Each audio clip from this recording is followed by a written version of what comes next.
அண்ணா பல்கலைக்கழக மாணவி பாலியல் விவகாரம் தொடர்பாக போலீஸ் தரப்பில் விளக்கம் அளிக்கப்பட்டிருக்கக்கூடிய சூழலில் தற்பொழுது பல்கலைக்கழக தரப்பு அதன் விளக்கத்தை அளித்து வருகிறது சென்னை உயர்நீதிமன்றத்தில். இது குறித்த முழு விவரங்களை அறிவோம். எமது தலைமைச் செய்தியாளர் ராஜா இணைகிறார். அவரிடம் பேசுவோம். ராஜா வணக்கம். தற்பொழுது பல்கலைக்கழகம் தரப்பில் என்னென்ன விளக்கங்கள் அளிக்கப்பட்டு வருகிறது?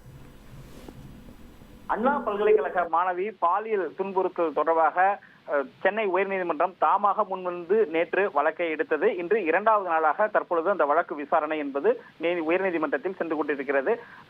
நீதிபதிகள் சுப்பிரமணியம் மற்றும் லட்சுமி நாராயணன் ஆகியோர் அடங்கிய அந்த இரண்டு நபர் நீதிபதிகள் பெஞ்ச் தற்பொழுது விசாரித்து வருகின்றனர். பொழுதுபோக்கான விஷயங்கள் கூட நமக்கு வருமானத்தை அள்ளி தரும். இங்க ஒருத்தர் கைவினை பொருட்கள் பிசினஸ் செஞ்சு மாசம் பல மடங்கு சம்பாதிக்கிறாரு. எப்படின்னு தெரிஞ்சுக்க ஃப்ரீடம் ஆப்பை டவுன்லோட் பண்ணுங்க.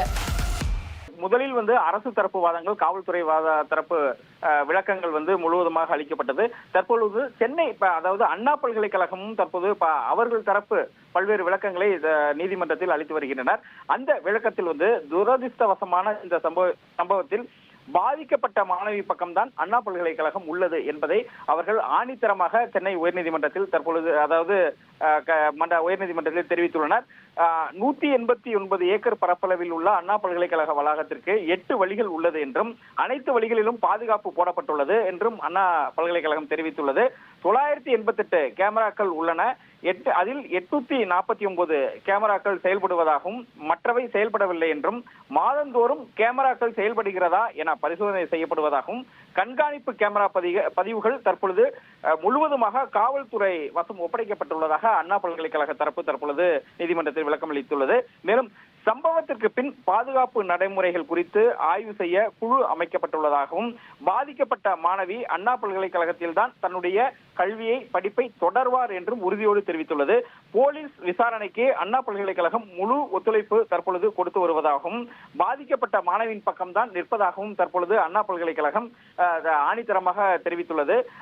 இதை தொடர்ந்து இந்த சம்பவம் துரதிர்ஷ்டவசமானது என்று அண்ணா பல்கலைக்கழகம் தெரிவித்தோடு மட்டுமில்லாமல் தற்பொழுது பாதிக்கப்பட்ட மாணவி இந்த பல்கலைக்கழகத்திலேயே அவருடைய கல்வியை தொடர்வார், மாணவியின் பக்கம்தான் அண்ணா பல்கலைக்கழகம் நிற்பதாக உறுதியாக சென்னை உயர்நீதிமன்றத்தில் தற்பொழுது அவர்கள் தெரிவித்து வருகின்றனர்.